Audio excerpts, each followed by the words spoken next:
talent. Malaysia's got tons of them. The latest one being our student Lam Shu Jie finding a possible solution to fight superbugs, and she did it in Melbourne. And then we have Mr. Chan Hon Meng from Ipoh winning a Michelin star selling Hong Kong soy sauce chicken rice and noodle at a hawker centre in Singapore.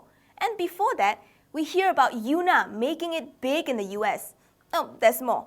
Sheila Hamzah getting famous in China, 10-year-old Crystal Lee winning Best Actress Award in the Shanghai Film Fest. Wait, you don't see the pattern?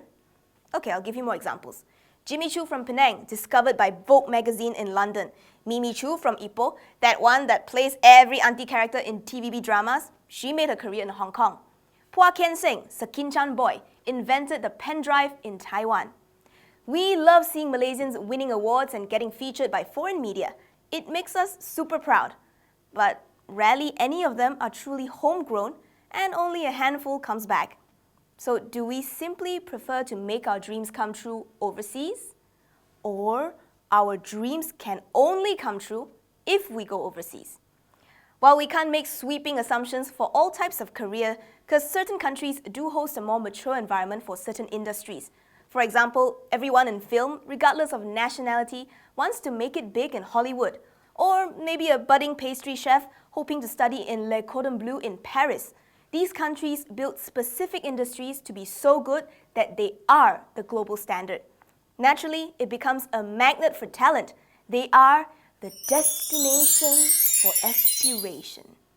So, which Malaysian industry has such an attraction that people say, if you want to make it big, you go to Malaysia?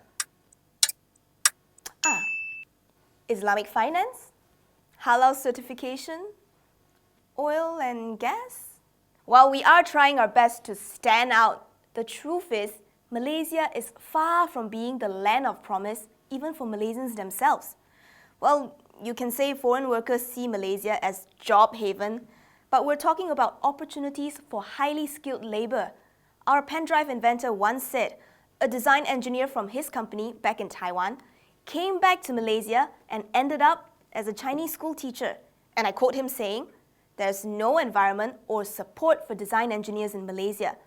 It's the case of wanting to be an astronaut, but there's just no rocket to be launched in your home country.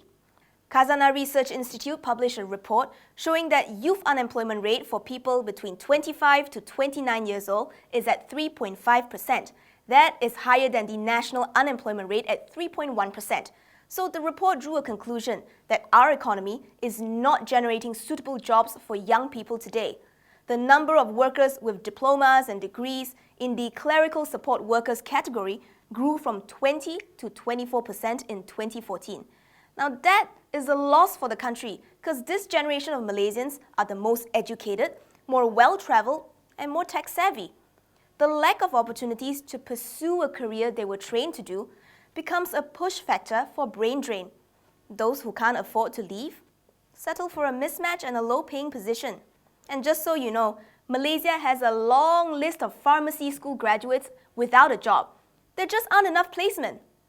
And who said choosing art stream makes you jobless? We are really good at jumping on the bandwagon, but suck at executing fancy plans. Back then, big money was thrown into building the multimedia super corridor, which we all know is a flop. The only consolation is probably magic. Remember Bio Valley? Launched in 2003 by Tun M, it's now called the Valley of Ghosts. Then there's E-Village, Tun Daim's brainchild to attract international companies. What happened? Nothing. The latest hype would be to make Tun Razak Exchange into KL's financial district. Let's not jinx it, fingers crossed this one works out.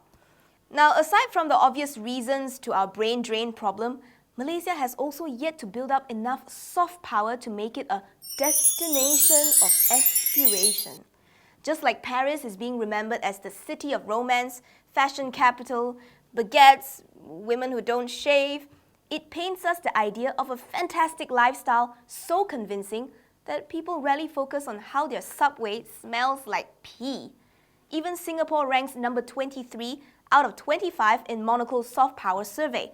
Soft power is sports. It's like Brazil has Ronaldo and the passion for football. It's arts, like Argentina has tango. It's robust startup scene like the Silicon Valley. It's the openness of a society, like Germans welcoming refugees. Malaysia needs to get its shit together and be known for something substantially good. And at the end of the day, we need to ask, what do talents really want? Good pay, career advancement, conducive environment, and actually enjoy living in places they work at. And let's face it, a young, aggressive, ambitious talent isn't just gonna settle here because we have Lee Chong Wei and nasi lemak. Just saying.